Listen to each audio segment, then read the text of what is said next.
Let's bring in Dr. Ronny Jackson, former White House physician and Texas congressional candidate. Dr. Jackson, thank you for being here. We appreciate it. Thank you guys for having me. I appreciate you. Yes, of course. Now, let's start off with this. President, 74 years old. When you look at his age, that obviously puts him into a high-risk category when you're talking about COVID-19. You look at his age, you look at his health. How concerning is this information that we're waking up to? Well, obviously, you're right. He's a little bit older, but you do have to remember that over 99%, well over 99% of patients or individuals that are in the president's category being in that age and having no comorbidities, which he doesn't have. He has no heart disease, no lung disease, no diabetes, no immunosuppression.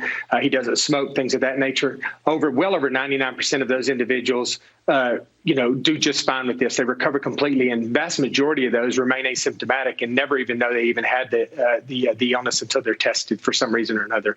So I'm not worried about what's going on right now. I think the president and the first lady are both asymptomatic right now. I suspect that they will remain asymptomatic.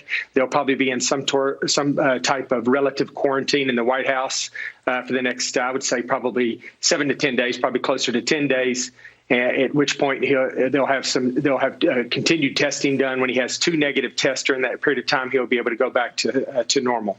So, Dr. Jackson, and of all of our guests so far that Jillian and I have spoken to this morning, you are the one who has the most intimate knowledge of how the White House works, both this White House and the White House in general. What is going on right now in the White House from a contingency plan perspective, not necessarily tied to the president and first lady's treatment? We know they're going to get the best of care, but the other people who work in the White House. Well, he's the president of the United States, and he's the commander in chief, and he's the head of state. So he's still got a job to do. He still has to lead our country.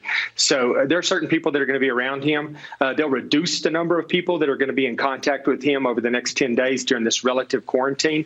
But he'll still have to have a certain number of his staff that are still around him. They'll follow strict precautions, wearing a mask, washing their hands, social distancing, but the president will be required to continue to do his job, and there will be a certain number of staff members, critical staff members, that have to be around him on a regular basis, day to day, for him to do that. So they prepare for that. Everybody knows that they're a little bit of a risk for getting this, being around the president, but that's the risk that we all accept when we serve the president and we serve that office.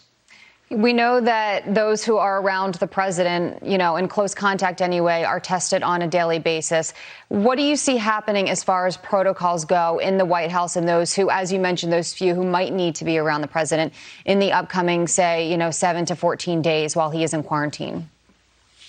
Well, they'll continue to get tested daily. They probably won't be tested any more frequent than that, because that just would be there would be any purpose in that. So they'll continue to get tested daily. And you have to remember that, most of them have been getting tested daily already. And you have to assume that the president, that this diagnosis, him testing positive, was made very, very earlier than it would be in most cases, because of the fact that everyone at the White House is tested so aggressively. So I think that the testing will remain in place, and it'll continue to be very frequent. Dr. Jackson, if you look at the numbers, like you said, it does appear President Trump and First Lady Melania are going to be absolutely fine from this. But looking ahead, should the president become more ill, what is the threshold, let's call it the threshold of illness, before Vice President Pence takes on more responsibility? I'm not saying transition of power or anything like that. I'm not trying to make news or headlines or anything like that. I'm trying to say before Vice President Pence takes on more of the president's responsibility to make sure that the government is moving forward without any interruption.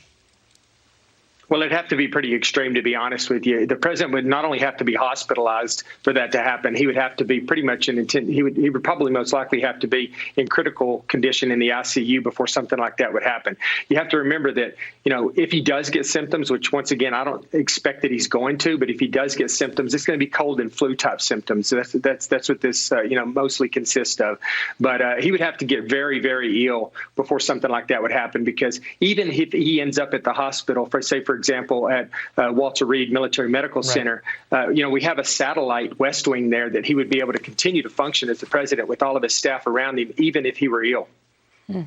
When you look at his age and you look at his health, going back to kind of my first question I asked you, but my curiosity here is if he had contracted this 6 months ago, course of treatment would be certainly different than it is right now. So how have the last 6 months and the information that we have gained, particularly in this age group and of his health, how has that helped to get to where we are today?